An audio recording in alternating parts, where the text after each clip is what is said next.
All right, kids. So, continuing our online classes, here we are continuing the chapter of inventory valuation. In our previous class, हमने inventory valuation के chapter को initiate किया था। मैंने ये बताया था ट्रेडिंग बिजनेस के लिए सबसे इंपॉर्टेंट चीज होती है इन्वेंट्री। किसी भी ट्रेडिंग बिजनेस के लिए सबसे इंपॉर्टेंट चीज होती है inventory.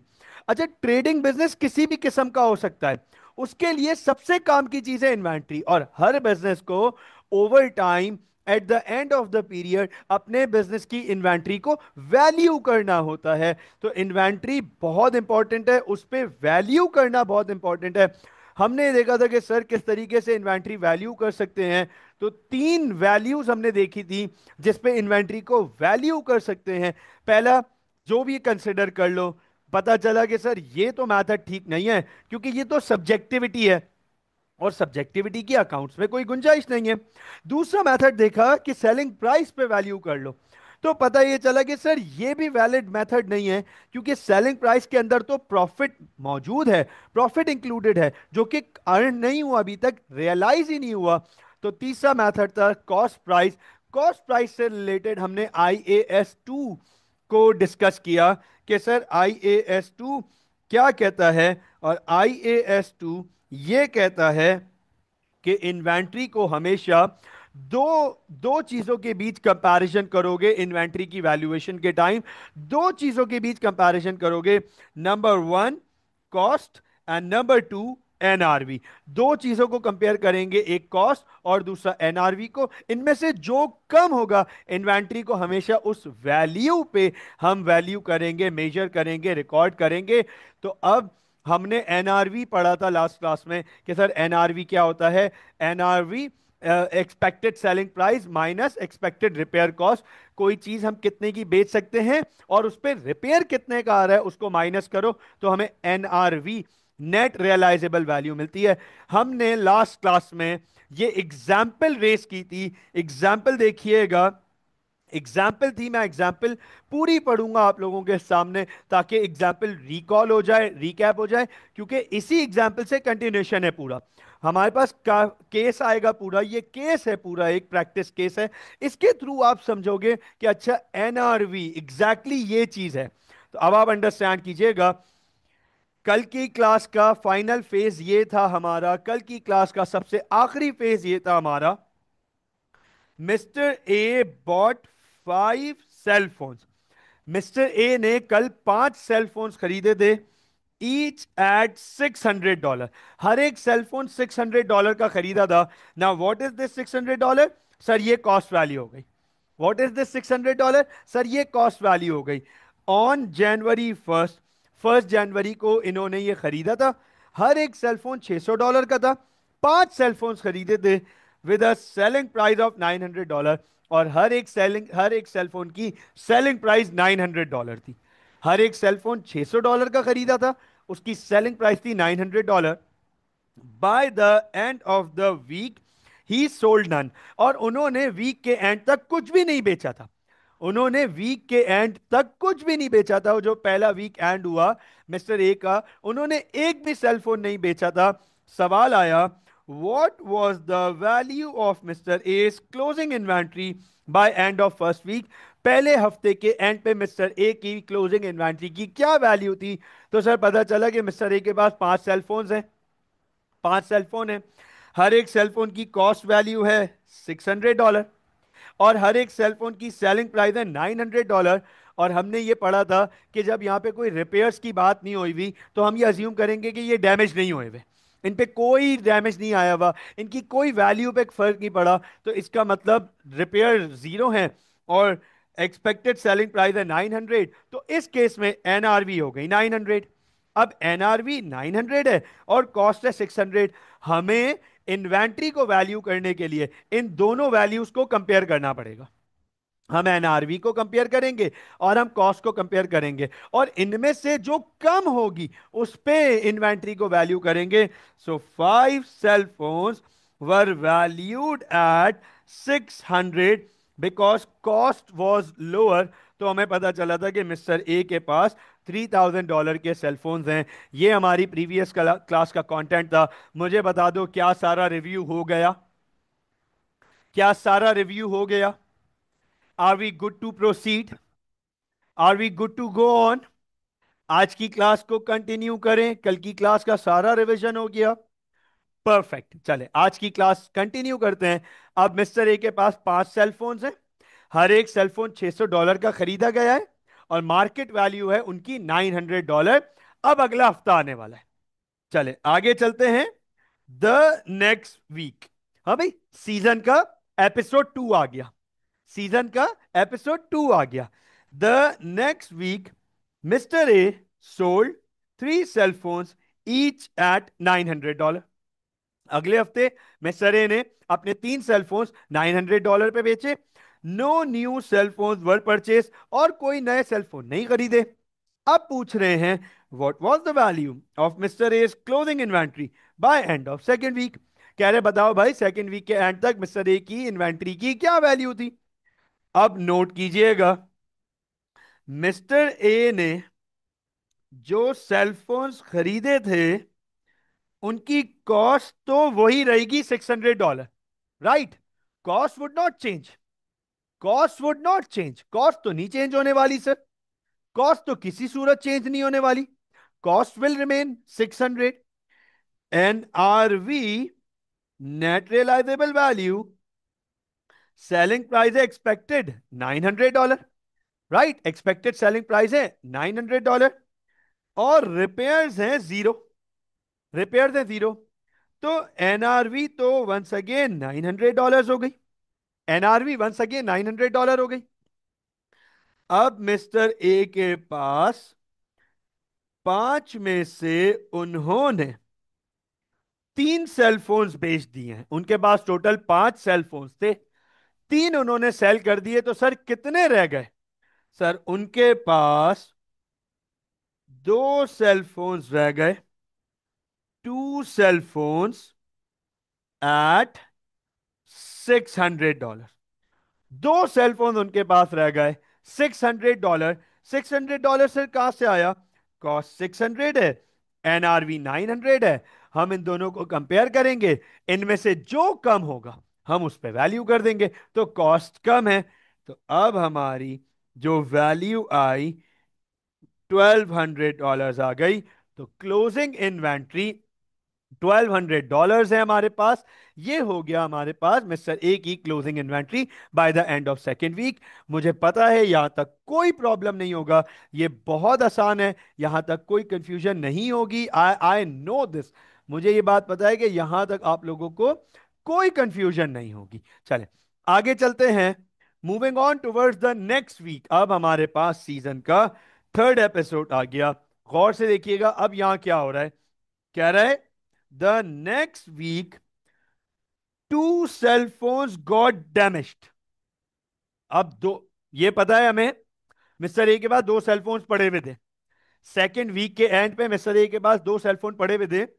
And the next week 2 cellphones got damaged and are in non saleable condition. अब ये नॉन सेलेबल कंडीशन में है। राइट? अब ये नॉन सेलेबल कंडीशन में है। ठीक हो गया? नॉन सेलेबल कंडीशन में है। अब्दुल्ला इज आस्किंग के सर इन्वेंट्री तो हमेशा ईयर एंड पे वैल्यू होगी।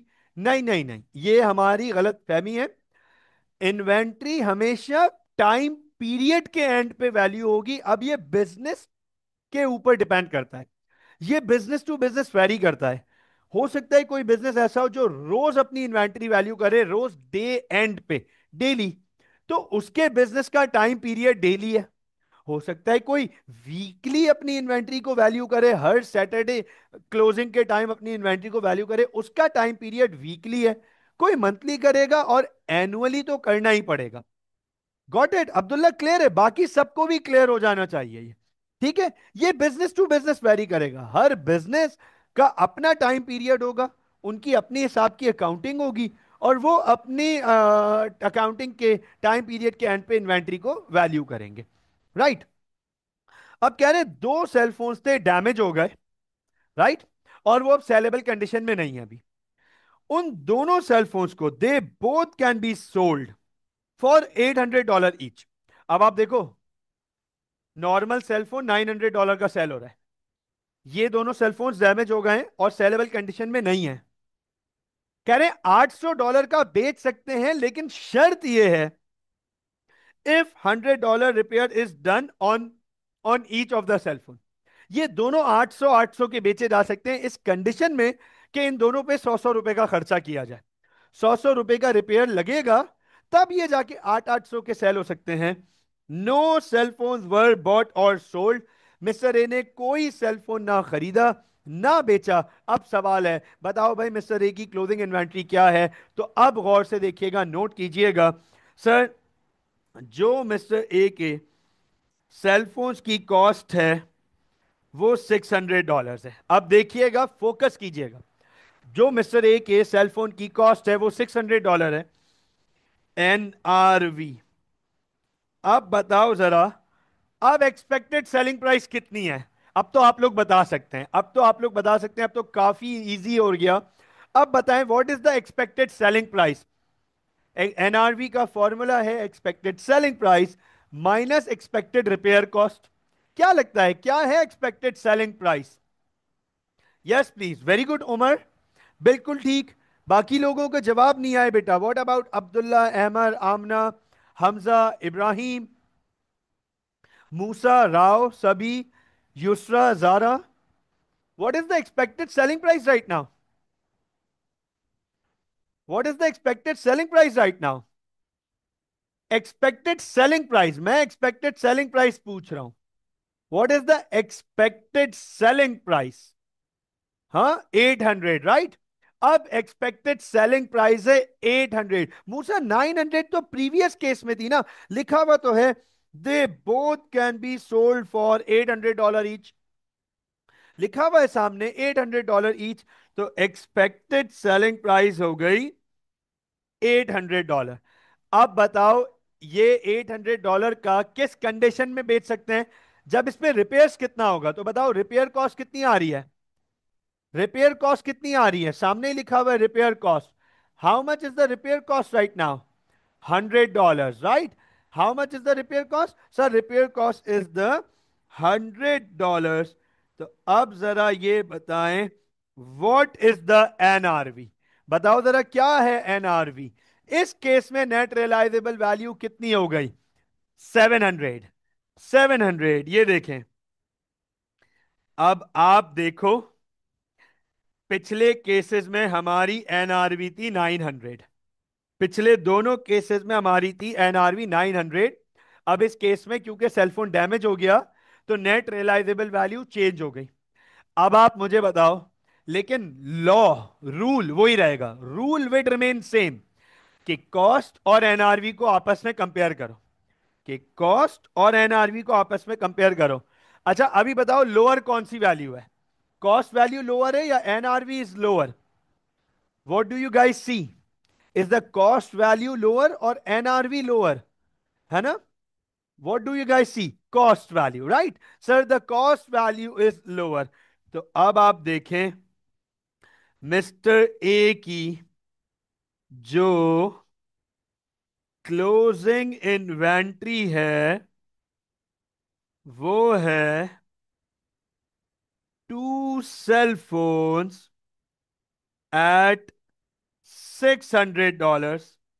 तो मिस्टर ए की क्लोजिंग इन्वेंट्री अभी भी $1200 की है, क्योंकि स्टिल कॉस्ट कम है एनआरवी के मुकाबले। Still cost is lower than NRV. तो हम कॉस्ट पे वैल्यू करेंगे।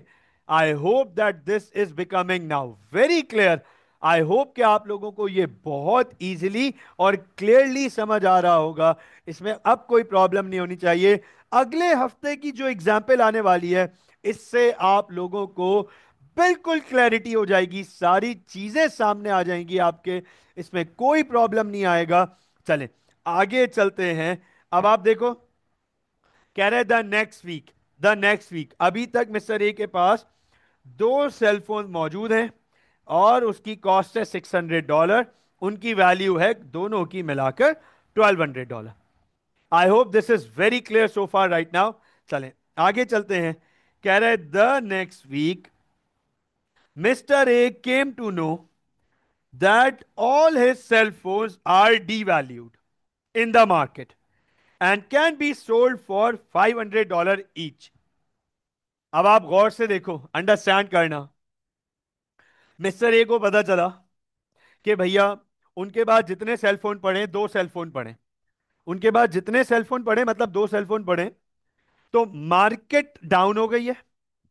सेलफोन की मार्केट में कुछ प्रॉब्लम आ गई।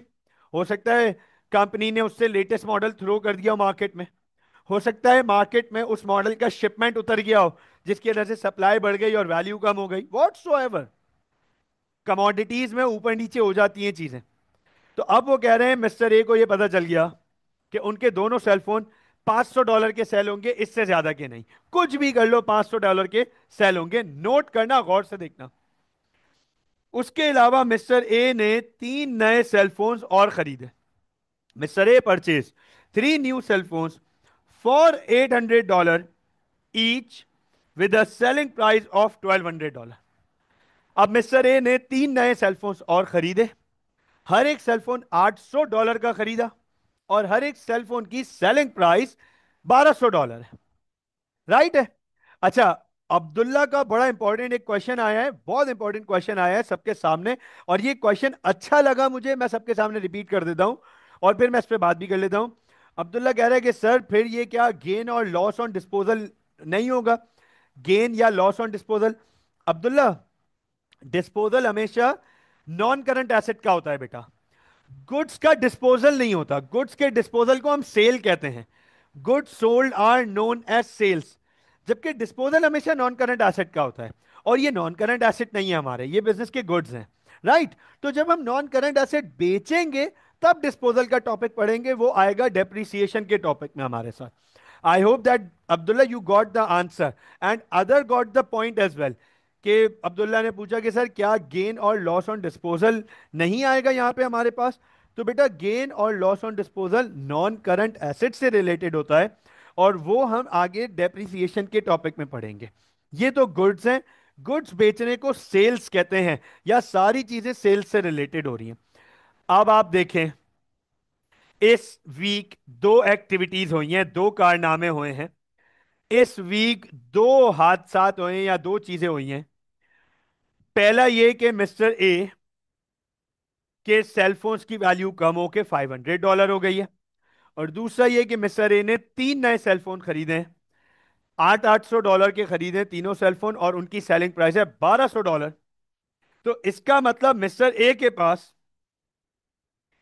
एक कैटेगरी है ओल्ड सेलफोन्स की। उनको ओल्ड बोलो, एग्जिस्टिंग बोलो। ओल्ड का मतलब ये नहीं बोल रहा कि पुराने सेलफोन्स है, नहीं नहीं, वो उनके ऑलरेडी एग्जिस्टिंग सेलफोन्स हैं। एग्जिस्टिंग बोल देता हूं, चलो ये ज्यादा बेहतर रहेगा। ओल्ड की जगह मैं इसको एग्जिस्टिंग लिख देता हूं, तो आप लोगों को कंफ्यूजन नहीं होगी। ओल्ड का मतलब आप समझोगे सर पुराना मॉडल है, नहीं नहीं, एग्जिस्टिंग सेलफोन्स। तो एग्जिस्टिंग सेलफोन्स की कॉस्ट $600। देखो, कॉस्ट कभी चेंज नहीं होती। आप देखें, पहले हफ्ते से जो हम कॉस्ट देख रहे हैं वो कॉस्ट $600 ही है। कॉस्ट $600 ही है।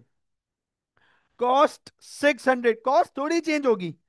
कॉस्ट थोड़ी चेंज होगी। अब इस केस में मिस्टर ए के सेलफोन्स की एनआरवी अब $500 हो गई है। और अभी फिलहाल इन पे रिपेयर की कोई जरूरत नहीं है, रिपेयर मिस्टर ए ने करवा ली है।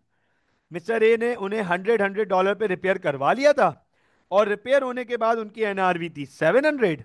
उस वीक ये सेलफोन सेल हो ही नहीं जब इनकी वैल्यू थी 700। अब अगले हफ्ते इन सेलफोन्स की वैल्यू कम होके $500 हो गई। तो अब एनआरवी है $500। इसका मतलब ये कि मिस्टर ए के इन दो सेलफोन्स की वैल्यू अब $500 है। Two cellphone at 500। कॉस्ट इस केस में $600 है, एनआरवी इस केस में $500 है। तो रूल वही रहेगा कि हम कॉस्ट और एनआरवी को कंपेयर करेंगे। Rule will remain same. हम कॉस्ट और एनआरवी को कंपेयर करेंगे। अब बताओ, एनआरवी कम है या कॉस्ट कम है? जल्दी से बताएं। एनआरवी कम है या कॉस्ट कम है? सर क्लियरली नजर आ रहा है कि एनआरवी कम है। और हमने रूल में पढ़ा है लोअर ऑफ कॉस्ट और एनआरवी। तो अब एनआरवी है 500। इसका मतलब मिस्टर ए के इन दो सेलफोन्स की वैल्यू हो गई $1000। राइट। मिस्टर ए के इन दो सेलफोन्स की वैल्यू हो गई $1000। अच्छा, क्या इसके अलावा मिस्टर ए ने कुछ और सेलफोन खरीदे हैं? क्या इसके अलावा मिस्टर ए के पास कुछ और सेलफोन्स हैं? यस सर, उन्होंने कुछ न्यू सेलफोन्स भी खरीदे हैं। ये देखें, मिस्टर ए ने कुछ न्यू सेलफोन्स भी खरीदे हैं। सर उन न्यू सेलफोन्स की कॉस्ट है $800। और उन न्यू सेलफोन्स की एनआरवी, एक्सपेक्टेड सेलिंग प्राइस है, ये रही एक्सपेक्टेड सेलिंग प्राइस $1200। और इस पे रिपेयर की कोई जरूरत नहीं है। इन तीनों नए सेलफोन्स पे रिपेयर की कोई जरूरत नहीं है। तो इसका मतलब ये कि इनकी एनआरवी $1200 है। तो मिस्टर ए के पास तीन सेल फोन्स हैं। 12, सॉरी, एनआरवी है 1200 और कॉस्ट है 800। तो हम कॉस्ट पे लेके जाएंगे बिकॉज कॉस्ट इज लोअर। तो इन तीन नए सेलफोन्स की वैल्यू है 2400। अब नए सेलफोन्स की वैल्यू है 2400, पुराने सेलफोन्स की वैल्यू है 1000। तो मिस्टर ए की जो क्लोजिंग इन्वेंट्री है उसकी वैल्यू है $3400। इसका मतलब मिस्टर ए के जो काउंटर में सेल फोन मौजूद हैं, by the end of this week उनकी वैल्यू है $3400। मुझे बताएं, अब आप लोगों को कॉस्ट और एनआरवी क्लियर हुआ? Yes please, thumbs up guys, give me a thumbs up. अब आप लोगों को कॉस्ट और एनआरवी क्लियर हुआ? हाँ भाई। देखें, देखें बच्चों, मैं आप लोगों से एक बात कहना चाहूंगा, यहां पे बहुत इंपॉर्टेंट है, वेरी। ऑलराइट किड्स, तो यहां तक हमारा क्लियर हो गया, कॉस्ट और एनआरवी की कंप्लीट क्लियरेंस हो गई। हमें बहुत आसानी से, बहुत इजीली समझ आ गया कि सर ये कॉस्ट और एनआरवी क्या होता है, वैल्यूएशन किस तरीके से करते हैं, कॉस्ट और एनआरवी को आपस में किस तरीके से कंपेयर करते हैं, एनआरवी किस किस केसेस में चेंज हो सकती है। मार्केट वैल्यू चेंज होगी तो एनआरवी चेंज होगी, क्योंकि मार्केट वैल्यू चेंज होने से एक्सपेक्टेड सेलिंग प्राइस चेंज हो जाएगी। गुड्स डैमेज हो गए, प्रॉब्लम आ गई, गुड्स में फॉल्ट आ गया, तो उसकी वजह से एक्सपेक्टेड सेलिंग प्राइस चेंज हो जाएगी, तो एनआरवी चेंज होगी। हमें बहुत आसानी से समझ आ गया। सर क्या इन्वेंट्री वैल्यूएशन का टॉपिक यहां खत्म हो जाता है? नहीं, इन्वेंट्री वैल्यूएशन का एक बड़ा इंपॉर्टेंट पार्ट कंटिन्यू होगा। Second phase of inventory valuation की तरफ जा रहे हैं, बहुत गौर से देखिएगा। आपके सामने बात करने जा रहा हूं, लिखने जा रहा हूं, नोट कीजिएगा। Inventory valuation. और ये देखो ये क्या लिख रहा हूं, every trading business has to keep a record of its inventory. They can have, Abdullah आपके सवाल के जवाब में यहां पे एक्सप्लेनेशन में भी ऐड ऑन कर रहा हूं, they can have different time periods for their inventory valuation. However, they all will follow any of the following three methods. अब आप देखें, दुनिया के हर ट्रेडिंग बिजनेस को अपनी इन्वेंट्री वैल्यू करनी रहती है। उमर एग्जैक्टली बेटा, यहां से हमारा फीफो लीफो एफ को शुरू होगा। तो अब आप देखें, दुनिया के हर ट्रेडिंग बिजनेस को अपनी इन्वेंट्री वैल्यू करनी होती है। मैं आप लोगों को जल्दी जल्दी कुछ एग्जांपल्स देता हूं ताकि आप लोगों को अभी मजा आने वाला है। और ये है धमाकेदार टॉपिक। आप इसको पढ़ने के बाद बोलेंगे यार ये है एएस लेवल, ये है एएस लेवल। अभी फील हो रहा है कि यार एएस लेवल आ रहा है हमारे सामने। ये है दमदार टॉपिक, बहुत इंटरेस्टिंग, बड़ा मजेदार टॉपिक। और इतना प्रैक्टिकल कि मैं अभी एग्जाम्पल्स थ्रो करना शुरू करूंगा और आप सोच में पड़ जाएंगे कि यार बात तो बिल्कुल 100% दुरुस्त है। अब आप देखो, ट्रेडिंग बिजनेस में हमारे पास एग्जाम्पल आ सकती है सेलफोन्स की, कि सेलफोन का कारोबार कर रहे हैं, सेलफोन खरीद रहे हैं, सेलफोन बेच रहे हैं, कुछ सेलफोन पड़े हुए हैं। अब वीक के एंड पे, मंथ के एंड पे सेलफोन की वैल्यूएशन करनी पड़ेगी कि यार कितने रुपए के सेलफोन पड़े हुए हैं, ताकि पता चल सके कि कितनी इन्वेंट्री मौजूद है। हाँ, कपड़े का काम करते हैं, कपड़ा खरीदते हैं, कपड़ा बेचते हैं, कपड़ा खरीदते हैं, कपड़ा बेचते हैं। भाई लेट्स सपोज राबी सेंटर में हमारी दुकान है, या हमारी सफूरा में दुकान है, या हमारी अपना कपड़ा मार्केट में दुकान है। तो सर कपड़ा खरीदते हैं, कपड़ा बेचते हैं, तो कपड़ा पड़ा हुआ भी तो होगा by the end of the week, by the end of the time period. तो वैल्यूएशन भी तो करनी है। अब सिर्फ ये एग्जाम्पल नहीं, कैसी अजीब सी एग्जाम्पल आपके सामने, कैसी जबरदस्त एग्जाम्पल वाली आने वाली है। सर सीमेंट का काम करते हैं, सर सीमेंट का काम करते हैं, सीमेंट खरीदा, सीमेंट बेचा। अब सीमेंट में भी दो किस्म के हैं, एक तो बोरी पैक सीमेंट आते हैं, ठीक है ना, बोरी से भाई याद आ गए, ओके बहरहाल खैर, ठीक है। Okay. Okay.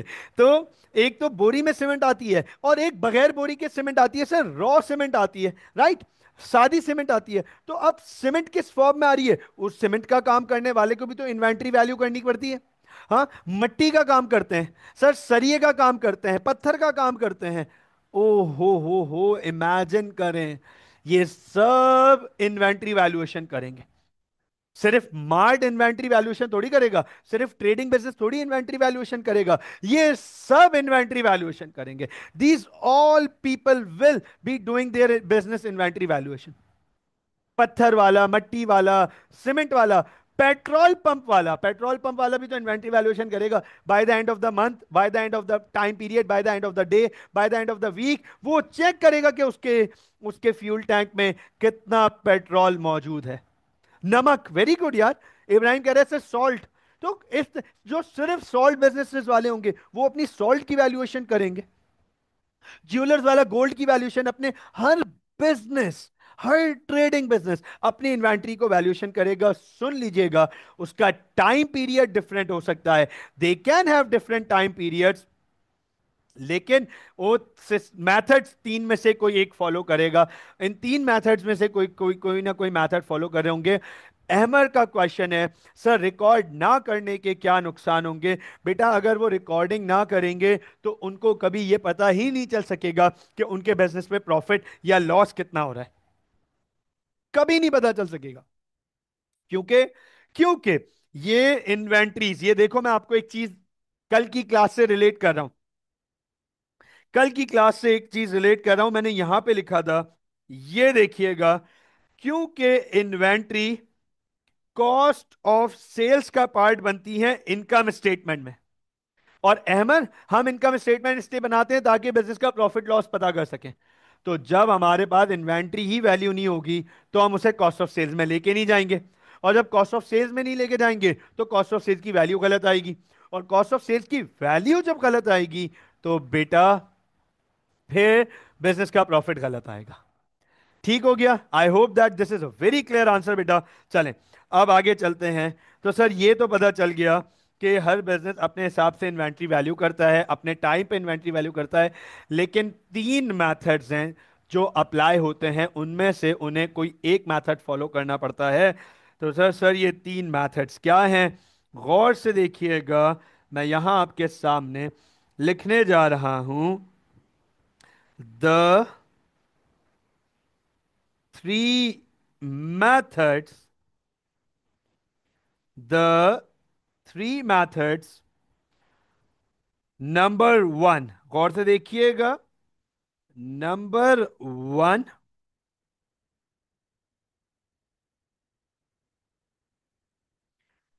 First in first out, इसको हम शॉर्ट फॉर्म में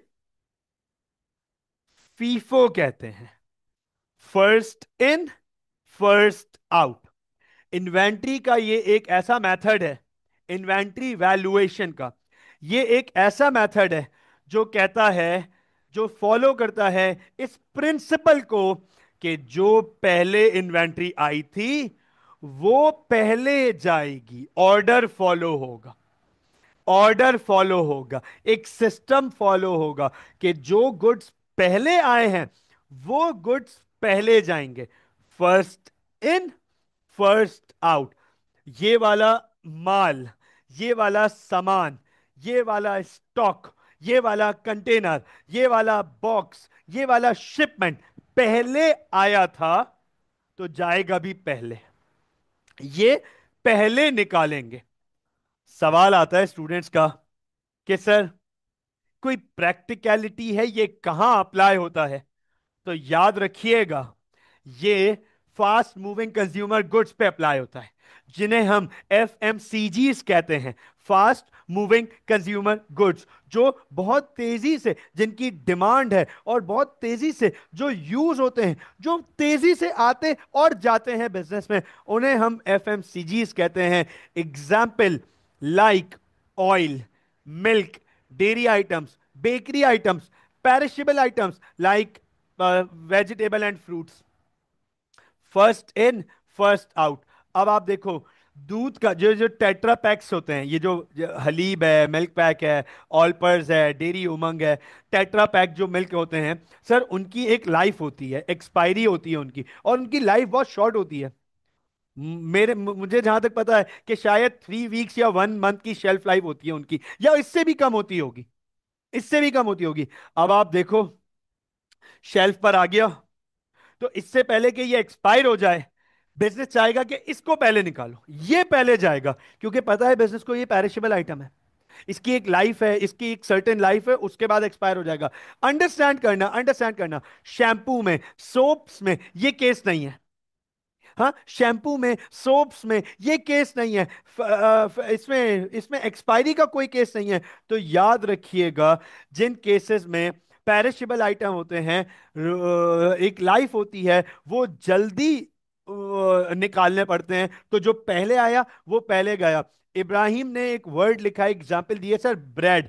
मैं हमेशा जब भी मैं फीफो पढ़ाता हूं, मैं ब्रेड की एग्जाम्पल जरूर देता हूं, क्योंकि ब्रेड की एग्जाम्पल से बड़ा कनेक्शन बनता है हमारा, अंडरस्टैंड करना।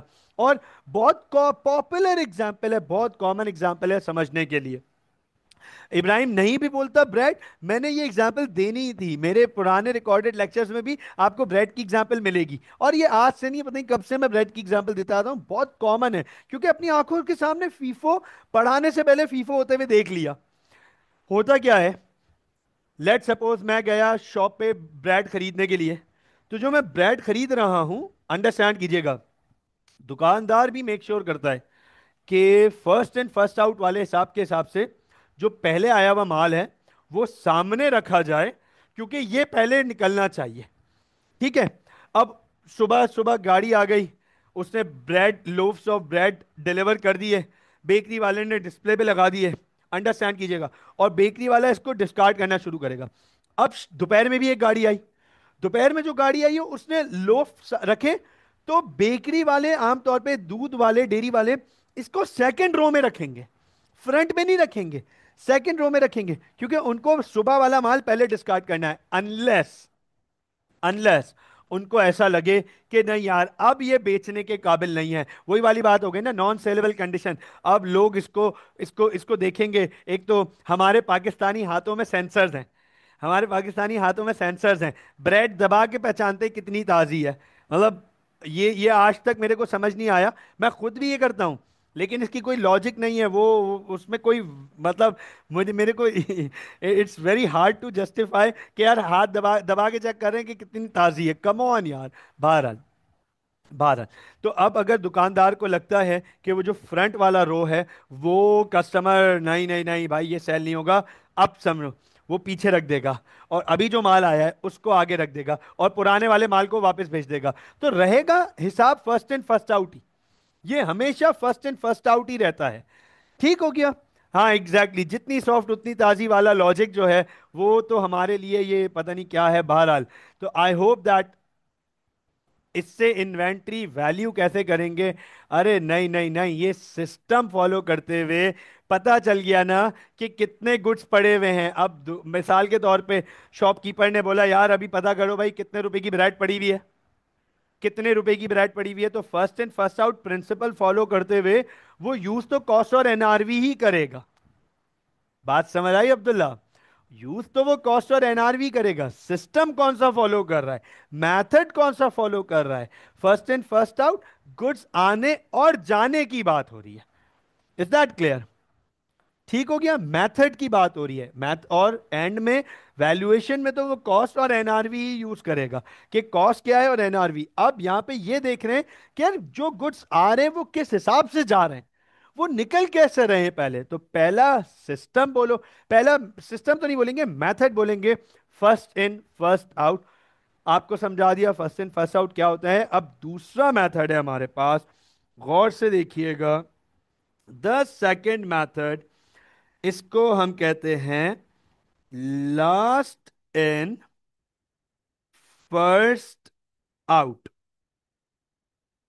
इसको हम शॉर्ट फॉर्म में लीफो कहते हैं, लास्ट इन फर्स्ट आउट। अच्छा आप जरा बताओ, जैसे फर्स्ट इन फर्स्ट आउट में जो पहले आया था वो पहले जा रहा है, क्या लगता है लीफो में क्या होगा? एग्जैक्टली एग्जैक्टली अब्दुल्ला, बिल्कुल यही बात है बेटा, बिल्कुल यही बात है। लीफो में क्या होगा? What do you guys suggest? LIFO में क्या लग रहा है? Last in first out. LIFO में क्या प्रिंसिपल लग रहा है, कैसा प्रिंसिपल अप्लाई हो रहा है?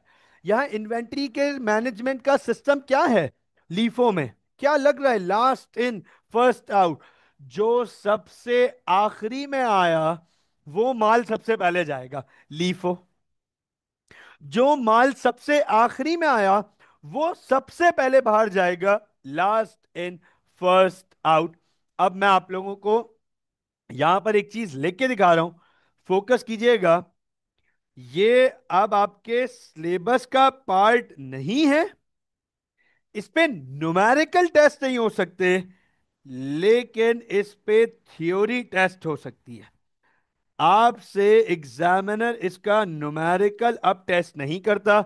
2018 ऑनवर्ड्स लीफो के न्यूमेरिकल्स टेस्ट होना बंद हो गए थे और 2020 में ऑफिशियली एग्जामिनर ने डिस्क्लोज कर दिया था कि हम लीफो को न्यूमेरिकल का पार्ट नहीं बनाएंगे, लेकिन लीफो पे टेस्टिंग जरूर होती है, सिर्फ थ्योरी की टेस्टिंग होती है, सिर्फ थ्योरी। वो आपसे थ्योरी में पूछ सकता है, लास्ट एंड फर्स्ट आउट। अब स्टूडेंट पूछते हैं कि सर कौन से बिजनेसेस हैं जो लास्ट एंड फर्स्ट आउट, हाँ अहमद वही बता रहा हूँ, जो लीफो अप्लाई करते हैं।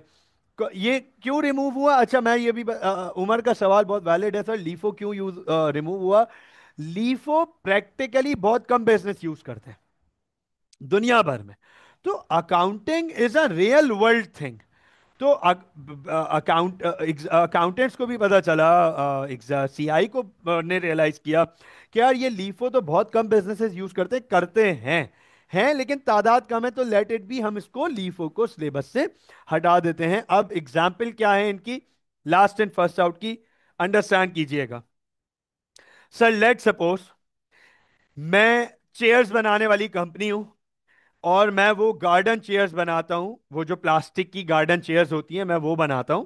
मतलब वो खरीदता बेचता हूं, मेरा एक बड़ा सा वेयर हाउस है और मैं वो खरीदता बेचता हूं। और मेरे पास एक ही मॉडल है, लेट सपोज सिंगल मॉडल है चेयर्स का, और सिंगल मॉडल है मेरे पास चेयर्स का, और मेरे पास कोई वेरिएशन नहीं है। मैं उस सिंगल मॉडल का लेट सपोज सबसे बड़ा होलसेलर हूं, सबसे बड़ा होलसेलर मैं उस सिंगल मॉडल का हूं, लेट सपोज। और वो चेयर मैं चाइना से खरीदता हूं और लोकल मार्केट में बेचता हूं।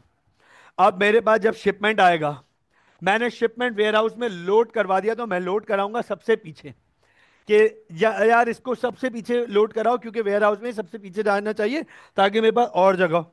दूसरा शिपमेंट आया तो मैं उससे आगे लोड कराऊंगा।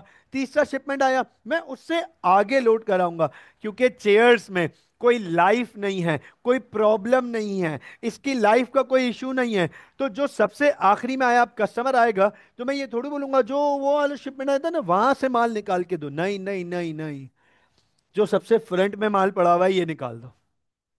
इसी तरीके से ये एग्जाम्पल अप्लाई होती है सीमेंट की बोरियों वाले बिजनेस के ऊपर भी, कि वो पाइल अप कर देते हैं। वो पाइल अप कर दिया तो पाइल अप में सबसे जो पहले आया था वो तो अब नीचे पड़ा हुआ है, वो तो सबसे नीचे पड़ा हुआ है, और सबसे ऊपर वो वाला माल पड़ा हुआ होगा जो सबसे आखिरी में आया है।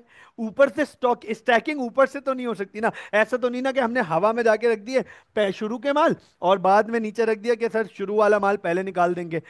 शुरू वाला माल तो नीचे पड़ा हुआ होगा, और जैसे जैसे स्टैकअप होता जाएगा तो निकालोगे तो ऊपर से ना, नीचे से तो नहीं निकालोगे। तो याद रखिएगा जहां पे स्टैकिंग हो सकती है वहां पर लीफो अप्लाई हो जाता है। लेकिन इसमें भी प्रॉब्लम्स हैं, अब मैं बता देता हूं। हर ये भी बिल्कुल 100% प्रैक्टिकल नहीं है। रीजन बीइंग कि सर कुर्सियों में भी इवेंचुअली अगर वो पड़ी रह गई बहुत टाइम तो सर उनमें rust and dust wear and tear आ जाएगा, और ये बात बिल्कुल फैक्ट है। बिल्कुल बिल्कुल फैक्ट है। अच्छा सर, आप सर मेरी ये समझ नहीं आ रहा इससे क्या फर्क पड़ता है। देखो इससे क्या फर्क पड़ता है आपको ये समझ आएगा, मोस्ट लाइकली समझ आ जाएगा, बहुत आसानी से आपको ये समझ आ जाएगा जब आप इसके क्वेश्चंस मैं इसके सॉल्व कराऊंगा। इसके पूरे न्यूमेरिकल हैं, इसके पूरे न्यूमेरिकल हैं। आपको सिर्फ एक स्लाइड दिखा देता हूं, बाकायदा हमारे पास इसका फुल फ्लैश न्यूमेरिकल है। और जब हम इसका न्यूमेरिकल सॉल्व करेंगे ना तो आपको समझ आएगा कि ऑल राइट सर ये हो रहा है। और यहां पर इसलिए आपने प्रीवियस क्लासेस में इतने डिटेल में इन चीजों को समझाया। ये देखो ये न्यूमेरिकल, और बिल्कुल ये पास पेपर की एग्जाम्पल से न्यूमेरिकल लिया गया है। पास पेपर का लुक अलाइक क्वेश्चन है कि एक आरबी है वो सेल फोन खरीदती बेचती है, उसका ये हिसाब है। अब आप देखो यहाँ पे क्या लिखा हुआ है, फीफो यूज करो और एफ को यूज करो। तो आपको जब फीफो और एफ को पता होगा तभी तो अप्लाई करोगे आप। और ये सवाल आता है, एग्जामिनर बोल देता है कि भाई फीफो यूज करो या एफ को यूज करो या दोनों यूज करो। या दोनों यूज करके बताओ कि इन्वेंट्री वैल्यू कैसे होगी, बताओ आरबी की क्या इन्वेंट्री है। तो bye the end of the time period अगर हम किसी बिजनेस की इन्वेंट्री वैल्यू करेंगे तो हमें उसके सिस्टम और प्रिंसिपल भी तो पता होने चाहिए। So I hope that now it is very much clear कि हम ये क्यों यूज करते हैं। Is this clear guys? FIFO और लीफो समझ आ गया? फीफो और लीफो समझ आ गया? फीफो और लीफो का डिफरेंस समझ आ गया? यहां तक कोई क्वेश्चन तो नहीं? फीफो और लीफो में कोई क्वेश्चन तो नहीं, कोई कंफ्यूजन तो नहीं? चलें सर, तीसरा और आखिरी मेथड है हमारा, नोट कीजिएगा गौर से देखिएगा। तीसरा और आखिरी मेथड है हमारा, इसको कहते हैं वेटेड एवरेज कॉस्ट, जिसको शॉर्ट फॉर्म में हम कहते हैं एफ को, जिसको हम शॉर्ट फॉर्म में कहते हैं एफ को, वेटेड एवरेज कॉस्ट। तो यहां पर नाम से पता चल रहा है कि हम कॉस्ट को एवरेज आउट करेंगे। हम कॉस्ट को क्या करेंगे? हम कॉस्ट को एवरेज आउट करेंगे। नाम से पता चल रहा है कि हम कॉस्ट को एवरेज आउट करेंगे। तो मैं आज की क्लास को यहीं पे होल्ड करूंगा। एफ को पे